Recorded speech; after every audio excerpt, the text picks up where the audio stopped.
Guys, good morning, नमस्ते, सत श्री अकाल, आदाब। उम्मीद है आप सब अच्छे होंगे, खुश होंगे और मेरी स्टोरी को सुन रहे होंगे। गाइस, एक इम्पोर्टेंट इन्फॉर्मेशन मैं जानती हूँ कि मैं इस दौरान मैंने काफ़ी टाइम चेंज किया है और आप सब ने भी काफ़ी परेशानी झेली है। जो लोग मुझे अपने दिल से प्यार करते हैं उनको मैं थैंक यू बोलूँगी, दिल से थैंक यू यार। आपने मुझे सपोर्ट किया, समझा, इसके लिए थैंक यू। और मैं एक और चेंजेस करना चाहूँगी। मैं जो रोज़ दो स्टोरी अपलोड कर रही थी, मुझे उस पर कुछ खासा रिस्पॉन्स नहीं समझ आ रहा था, तो मैं बस एक ही स्टोरी अपलोड करूँगी। और अभी ये क्लियर हो चुका है, मैं किसी के रिक्वेस्ट पे या किसी के कहने पे मैं 2 स्टोरी अपलोड नहीं करूँगी। मुझे ऐसा सूटेबल लग रहा है कि मुझे एक ही स्टोरी अपलोड करनी चाहिए दिन भर में, तो मैं एक ही स्टोरी अपलोड करूँगी। और सेकंड थॉट कि मैं माफ़ी चाहूँगी, जिनको बुरा लग रहा है उनसे मैं माफ़ी चाहती हूँ। और टाइम मैं फ़िक्स कर देती हूँ, जो कि मैंने इन दिनों टाइम कोई फ़िक्स करके नहीं रखा था। कोशिश करती थी टाइम फ़िक्स करने की, मगर वो जिस टाइम को फ़िक्स करती थी हो ही नहीं पा रहा था या हो ही नहीं पा रहा है। या तो एक चैनल पे स्टोरी पोस्ट कर पा रही हूँ, एक पे नहीं कर पा रही हूँ। तो 5:30 बजे दोनों चैनल्स पे 5:30 बजे स्टोरी आएगी, पक्का है आएगी। और बस इतना ही कहूँगी। आप सब सब्र बना के रखें और थोड़ा सा सपोर्ट की ज़रूरत है, तो शेयर सब्सक्राइब करना ना भूलें। ये आप सबके लिए एक इन्फॉर्मेशन था कि 5:30 बजे दोनों चैनल्स पे जितने भी मिनट का हो। मैं नहीं कहती कि बहुत लंबा मिनट या बहुत ज़्यादा ड्यूरेशन, मुझे जितना वक्त हो पाएगा, जितना बेहतर हो पाएगा, मैं वो करते हुए आपको स्टोरी सुनाने की कोशिश करूँगी। और 5:30 बजे, आप दिन के किसी भी वक्त, ना 9 बजे, ना 10 बजे, ना कुछ नहीं। ब्लॉग वाले चैनल पे मैं 10 बजे रोज़ाना डेली ब्लॉग्स पोस्ट कर रही हूँ। मैं ज़्यादा बड़ा वीडियो पोस्ट नहीं कर रही, मैं 2 से 4 मिनट, 3 मिनट, ऐसे ही 5 मिनट, 6 मिनट, 8 ऐसे ही कर रही हूँ। तो यदि आपको मेरी ब्लॉग देखना हो तो लिंक अबाउट सेक्शन में है, आप जाएं चैनल के अबाउट सेक्शन में, शालीमार खूबसूरत कहानी, उसमें जाएं और उसमें देखें, आपको मिल जाएगा। और इसी तरह से आप अपना सपोर्ट बना के रखें। और गाइस, किसी भी बात का लोड ना लो यार, ठीक है? तो बस स्टोरी दिमाग से, दिल से, जैसे भी सुनना चाहते हो वैसे सुनो। स्टोरी का टाइम आज से मैंने फिक्स कर दिया है कि 5:30 बजे स्टोरी मैं पोस्ट करूँगी। और कोई भी रिक्वेस्ट पे मैं अब टाइम नहीं चेंज करूँगी, ना मैं 2 स्टोरी पोस्ट करूँगी। और मैंने पिछले टाइम बोला तो था, मगर उसको सीरियसली नहीं लिया। वैसे ही मुझे बाकी लोग ऐसा लग रहा है कि सीरियस नहीं ले रहे हैं, तो ठीक है, कोई बात नहीं। जो लोग सीरियस ले रहे हैं मैं उनको थैंक यू बोलूँगी, बहुत बहुत थैंक यू यार, बहुत। और थोड़ा सा नहीं, मैं आज अपसेट हूँ, ठीक है?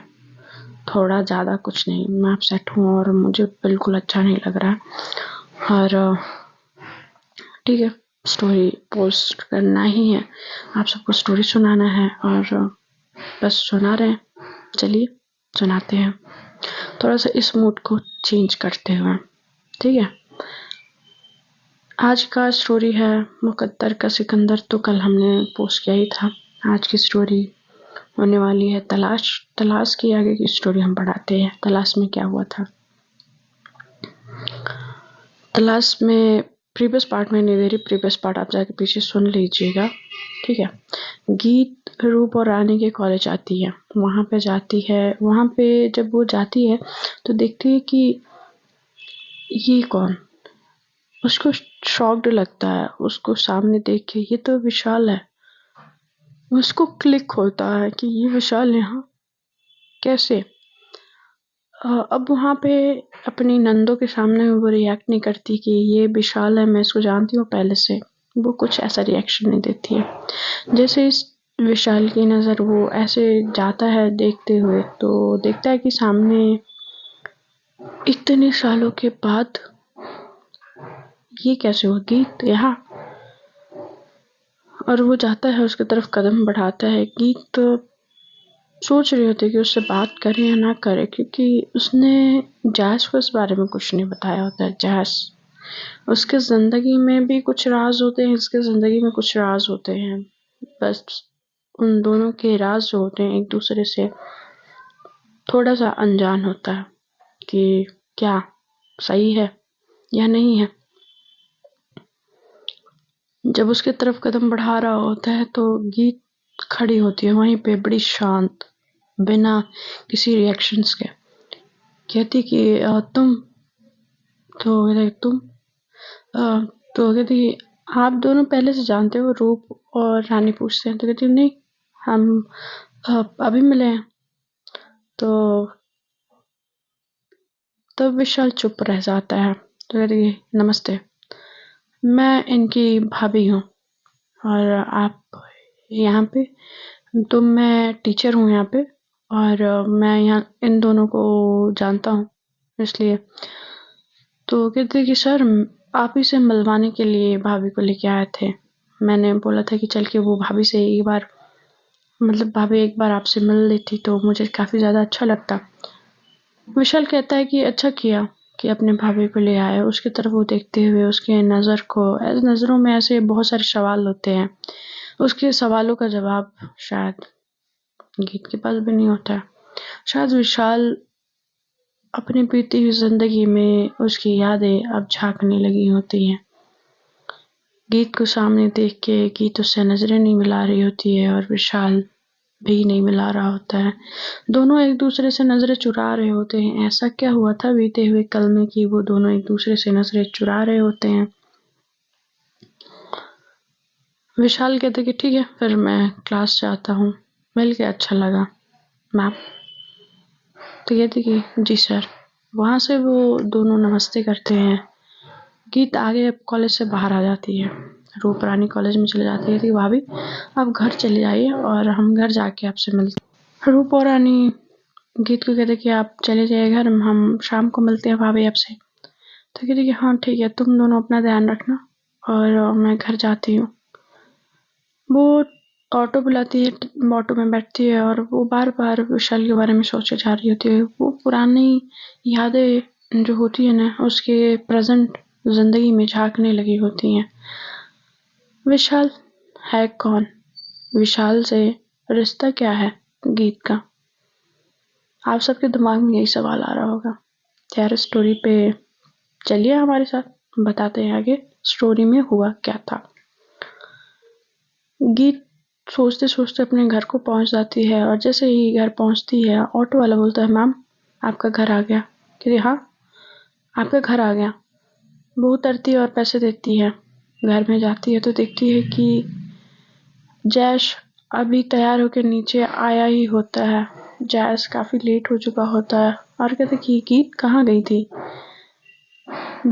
जैश की ये सवाल कहते हाँ कहाँ गई थी। तो कहती कि मैं रूप और रानी के कॉलेज गई थी। तो कहते क्यों? तो कहते कि कुछ काम था, उन दोनों को साथ लेके जाने के लिए बोली तो इसलिए मैं चली गई। तो कहते ओके कोई बात नहीं, चलो आओ नाश्ता करते हैं। वैसे तुमने नाश्ता किया?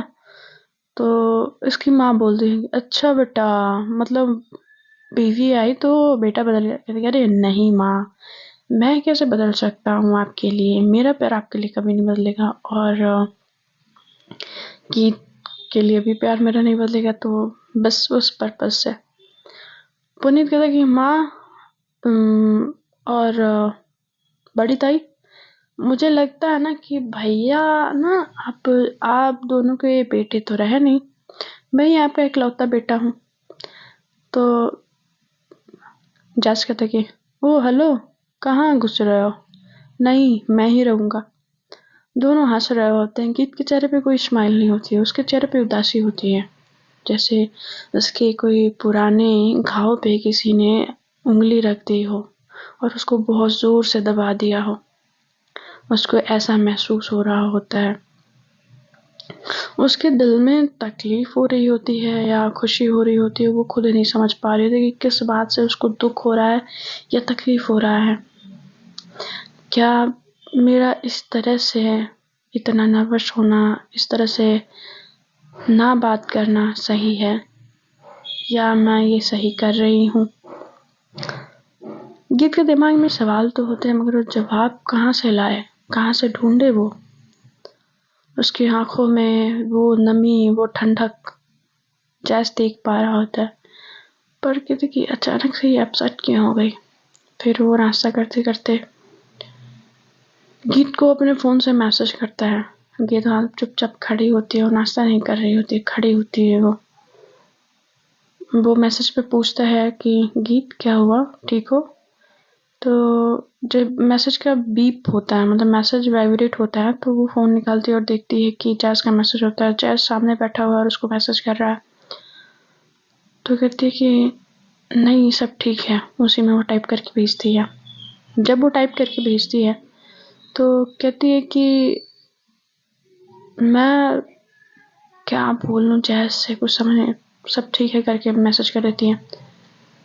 गाइस, जब आप दोराहे पे खड़े हो जाते हो ना आप किसी को अपने साथ रख पाते हो और ना किसी को छोड़ पाते हो, अगर बीतते हुए ज़िंदगी में आपके कुछ ऐसे काम होते हैं, कुछ ऐसे दिक्कत होती है, तो हमें समझ नहीं आता कि हम किस तरह की ज़िंदगी में और किस तरह के भंवर-जाल में फँस चुके हैं। गीत भी अपने पुराने दौर को याद कर रही होती है। पुराने दौर को याद करके उसके दिमाग में हज़ारों सवाल होते हैं कि जब हम ज़िंदगी में आगे बढ़ जाते हैं तो बीती हुई ज़िंदगी को आगे लाना, अपने प्रेज़ेंट में लाना बेहद ही रिस्की होता है। या प्रेज़ेंट में हो और कुछ और करना, वो भी बहुत ज़्यादा रिस्की होता है।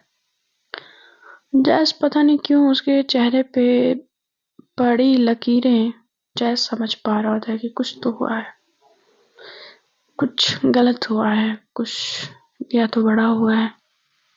जल्दी जल्दी नाश्ता करता है और नाश्ता करने के बाद वो बाहर निकलने से पहले अपनी माँ को बहाना देती है, माँ मैं इधर। गीत अपने रूम में जा चुकी होती है। मैं जाता हूँ, मैंने एक फाइल अपने रूम में छोड़ दी है। तो पुनीत कहते हैं हाँ हाँ जाओ जाओ, फाइल या भाभी? तो कहते कि बहुत मारूंगा मैं तुझे, तू थोड़ा ना कम बोल। तो कहते अरे नहीं बेटा, जाओ तुम अपनी फाइल ले आओ। तो कहते हाँ माँ। वो जाता है और दरवाज़ा खोलता है तो देखता है कि गीत बेड पे बैठी हुई है और बहुत ज़्यादा अपसेट है। वहाँ पे जब वो देखता है गीत को, आता है और उसके हाथों को अपने हाथों में होल्ड करके उसके साइड में बैठता है और कहता है कि गीत, हम कुछ हुआ है? तो कहती है कि नहीं, कुछ नहीं हुआ है। तो फिर कहते कि नहीं, लग तो ऐसा ही कुछ रहा है कि कुछ तो हुआ है। तो वो कहता है कि अगर तुम कुछ बोलना चाह रही हो तो तुम बोल सकती हो, कुछ हुआ है? तो कहती है मैं नहीं, कुछ नहीं। तो कहते कि अगर तुम कुछ बोलना चाह रही हो, तुम बिना डरे बिना सोचे तुम मुझसे बात कर सकती हो, मैं उस बात को समझने की कोशिश करूँगा। तो गीत कहती है कि पता नहीं इस बात को कैसे लोगे, मैं नहीं जानती, मगर मैं बस इतना जानती हूँ कि बीती हुई ज़िंदगी में की हुई गलतियाँ कभी न कभी आपके सामने आती हैं और मुझसे भी एक गलती हुई थी जैस। तो कहती है कैसी गलती? तुमने गलत किया हो ही नहीं सकता। तो ये मैं इंसान हूँ और मुझसे भी गलतियाँ होती हैं। तो कहता है कि ओके बोलो क्या गलत हुआ है तुमसे? तो कहती है कि मैंने तो कहती कि मैंने मत करो, बोलो क्या हुआ है? तो कहती कि एक्चुअली मैं तुम्हें जो बातें बोलने जा रही हूँ, जस्ट थोड़ी बातों को ध्यान से सुनना, ठीक है? और उस बात को समझने की कोशिश करना कि मैं कैसे बताना चाह रही हूँ। कहते कि ठीक है, ओके बताओ। तो कहते कि मैं रूप और रानी के कॉलेज गई थी और वहाँ पे मैं एक शख्स से मिली। कहता कि ओके, फिर वो शख्स जिससे मैं मिली वो मेरे पास से रिलेटेड है।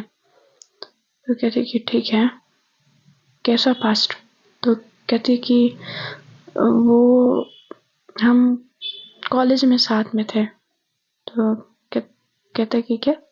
हाँ, हम कॉलेज में साथ में थे और साथ में ही हमने सारी पढ़ाई की है।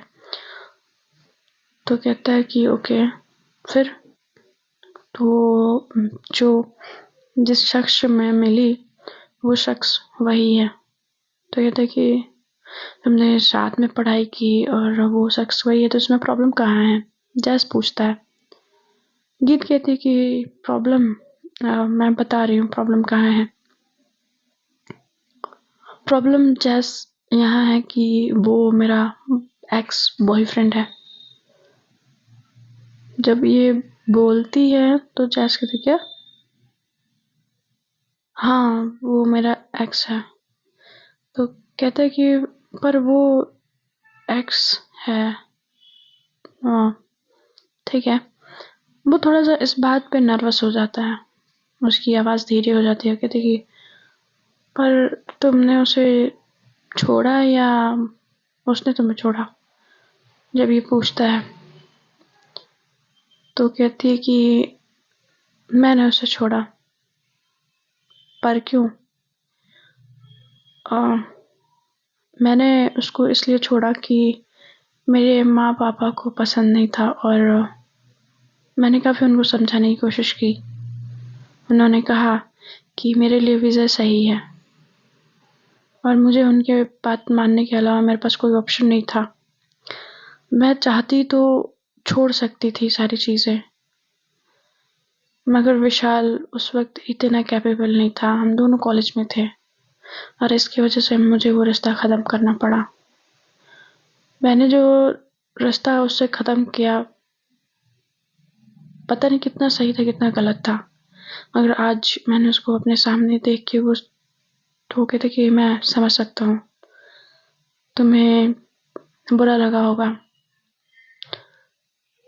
उसके पास आता है और उसके शोल्डर पे अपने दोनों हाथों को जमाते हुए कहता है कि इतना ज़्यादा मत सोचो कि वो बीता हुआ कल है और बीते हुए कल में बहुत कुछ इंसान के अंदर होता है।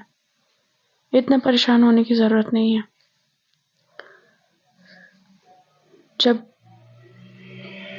जैस ऐसा कहता है तो गीत नॉर्मल बड़ा कोल्ड सा रिएक्शन होता है। कहते कि तुम्हें इससे कोई फ़र्क नहीं पड़ता? नहीं, उससे फ़र्क क्यों पड़ेगा मुझे? वो बीता हुआ कल था, तुम मेरी प्रेजेंट हो और तुम प्रेजेंट में मैं तुम्हारे साथ हूँ और उसके अलावा कोई मैटर नहीं करता है।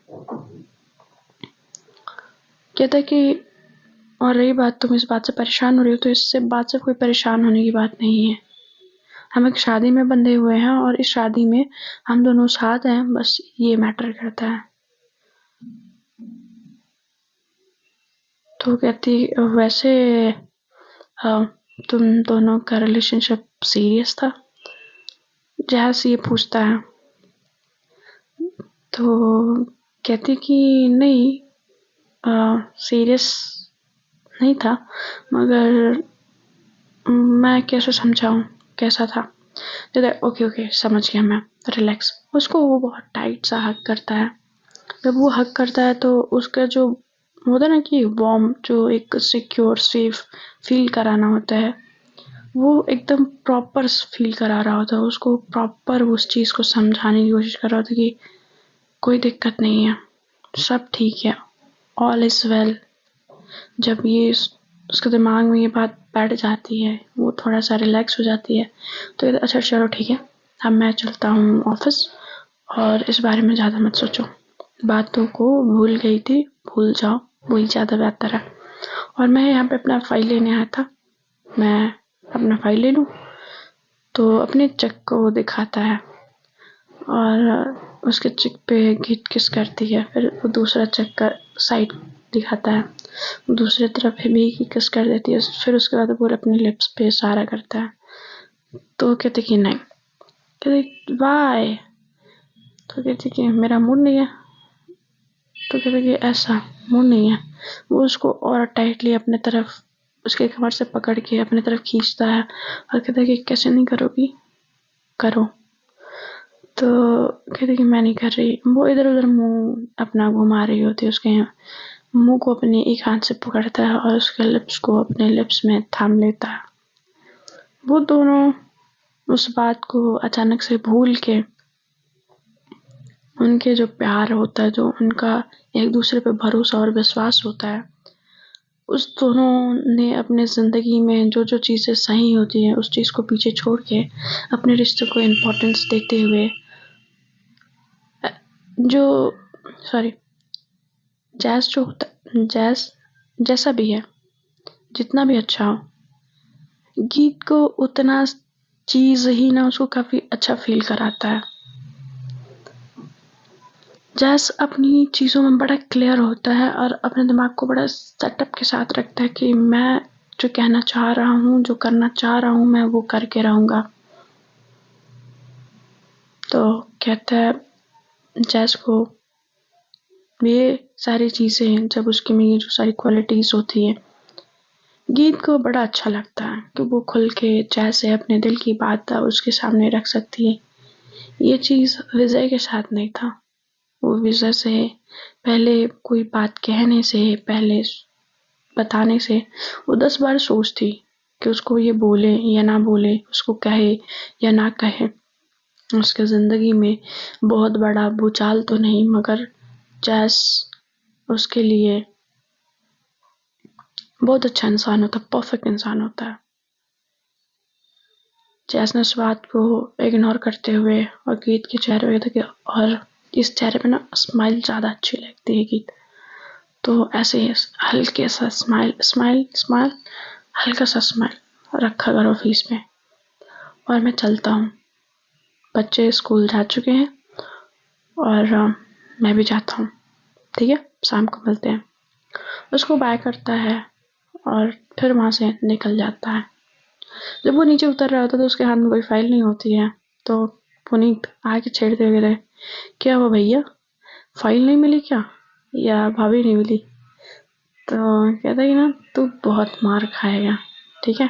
तब तक उसके फ़ोन पे रागिनी का फ़ोन आने लगता है। रागिनी कॉल देख के, अच्छा मैं चलता हूँ भैया, आप अब भी जाओ, आपको भी देर हो रहा होगा। तो कहता है अच्छा बेटा। रागिनी का फ़ोन देखते ही, मैं ऑफिस जाऊँ और तू किधर? और तो कहते कि नहीं नहीं भैया, मैं कहाँ जा रहा हूँ, मैं तो यहीं हूँ।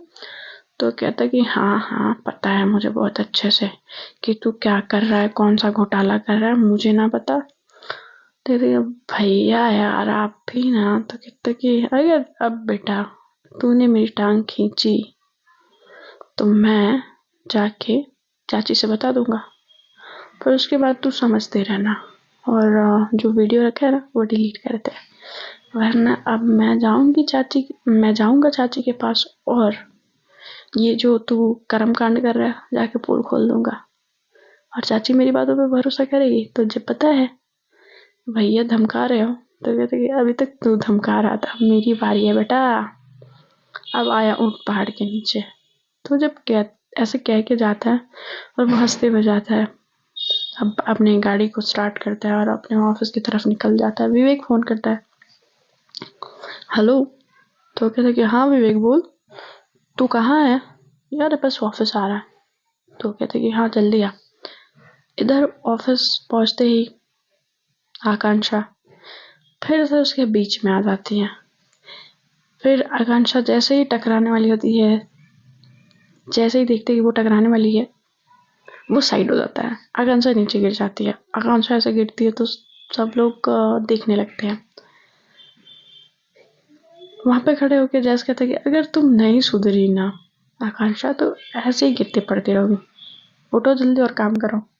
ऐसे बोल के वो चला जाता, हाथ तक नहीं देता। वहाँ पे जो लोग होते हैं, जितने लोग होते हैं वहाँ पे हंसने लगते हैं। वहाँ पे एक एम्प्लॉय होता है, वहाँ पे एम्प्लॉय जो होता है जगन नाम से, जगन आता है उसको हाथ देता है। जगन काफ़ी पसंद करता है मगर उसकी इतनी हिम्मत नहीं होती है कि वो आकांक्षा को ऐसे बोल सके। आकांक्षा के ख्वाब बड़े थे और जगन की ज़िंदगी और औकात दोनों ही छोटी थी, इसलिए वो कभी कुछ बोलता ही नहीं था। जैस का अपने केबिन में पहुंचता है। जैस केबिन में पहुंचने के बाद विवेक आता है, कहता है कि वो मान ही नहीं रहा है, अब क्या करे। तो कहता है कि उसके घर का एड्रेस पता है। तो विवेक कहता है कि हाँ पता है। तो कहता है कि चल उसको पता कहते हैं। तो कहता है कि अभी अभी। तो कहता है हाँ अभी, इसमें सोचना क्या है, अगर हमने ज़्यादा देर किया ना तो हमारे लिए प्रॉब्लम बन सकता है, और मैं नहीं चाहता कि कोई भी प्रॉब्लम आए, कुछ भी प्रॉब्लम हो। अगर ऐसे ही प्रॉब्लम चलता रहा ना तो ज़िंदगी खराब हो जाने वाली है, और फिर उसके बाद सुधारने के लिए कुछ नहीं बचेगा। कहता है कि ठीक है चलते हैं, तू कह रहा है तो अब तू कुछ सोचा ही होगा। कहता है कि बिल्कुल ऑफ कोर्स मैंने सोचा है। वो गाड़ी स्टार्ट करते हैं और पहुंच जाते हैं उस लड़के के घर पे। जब उसके घर पे पहुंचते हैं तो दरवाज़ा जो होता है, डोरबेल बजाते हैं और दरवाज़ा खुलता है। वहाँ पे एक अधेड़ उम्र का इंसान उनको मिलता है। कहता है कि आप कौन? तो मैं इस घर का मालिक हूँ। तो कहते हैं कि मालिक साहब आप ही हैं? हाँ जी हाँ मैं ही हूँ। तो चलिए आपसे कुछ बातें करनी थी। जब अंदर जाते हैं तो जैस उनके साथ बैठ के बड़ा आराम से, बड़े पोलाइट नेचर के साथ उससे बात करते हुए कहते कि देखिए मलिक साहब, आपका जो बेटा है वो 420 के अकॉर्डिंग वो जेल जा सकता है। एक लड़की के साथ फ्रॉड, उसके साथ शोषण करना, उसको परेशान करना, उसके साथ ज़बरदस्ती रिलेशनशिप रखना, और आप पता ही है कि अगर घर वाले की औकात बड़ी हो तो अच्छे अच्छे लोग जेल में चक्कियाँ पीसते हैं। मैं नहीं चाहता कि आपका बेटा जाके जेल में चक्की पीसे, तो आप उसको समझा लीजिए। तब तक उनका बेटा आ जाता है। कहता कि इसको मैंने समझाया था मगर इसको समझ नहीं आया था ये बात, और वो ये कंटिन्यूअस उस लड़की से मिले जा रहा है जो कि उस लड़की के बाप को पसंद नहीं है। तो कहता कि हम दोनों प्यार करते हैं। तो कहता अच्छा प्यार करते हो, तो प्यार करते तो पिछले वीक तुम उसको धमका क्यों रहे थे? तो वो उसके डैड के कहने पे सगाई करने के लिए तैयार हो गया। तो फिर तुम क्या उसको जान से मार दोगे या उसका अपहरण कर लोगे, किडनैप करोगे उसका? जब ये सारी बातें सुन रहे होते तो मलिक साहब कहते हैं कि पर आप ये सब क्या बातें कर रहे हैं, किसकी बेटी? पूछिए इनसे, अपने शहजादे से, कि किस गली में जाके अपने इश्क का चोच लड़ा रहे हैं। और वो बहुत बड़ा इंसान है, अगर वो अपने पे आ गया ना तो आप सबके औकात और नाम दोनों मिटा देगा। तो उसकी बेटी से इसको कह दीजिए दूर रहे। और बस इतना ही कहने आए थे हम, जो कि इसको समझ नहीं आ रहा था। तो उसके पिता उसकी तरफ देखते हुए कहते कि क्या ये सच है? तो डैड तो कहते कि बोलो ये सच है या झूठ? तो कहते कि ये, कहते कि बोलोगे तुम? कुछ लोग आए हमारे घर पे, हमारे लोगों को धमका रहे हैं,